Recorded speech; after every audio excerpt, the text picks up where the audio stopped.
Dear Nanang,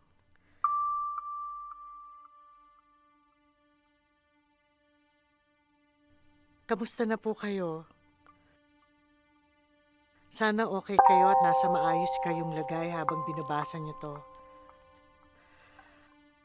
Alam ko na sobrang tagal kong hindi nagparamdam sa inyo.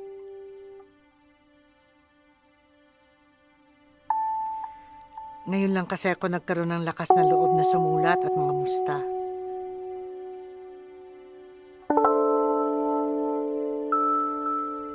Oo nga pala, Nanang. Uuwi kami ni CJ sa Manila sa December. Itinaon talaga namin na magpasko dyan para maging masaya naman ang Pasko natin.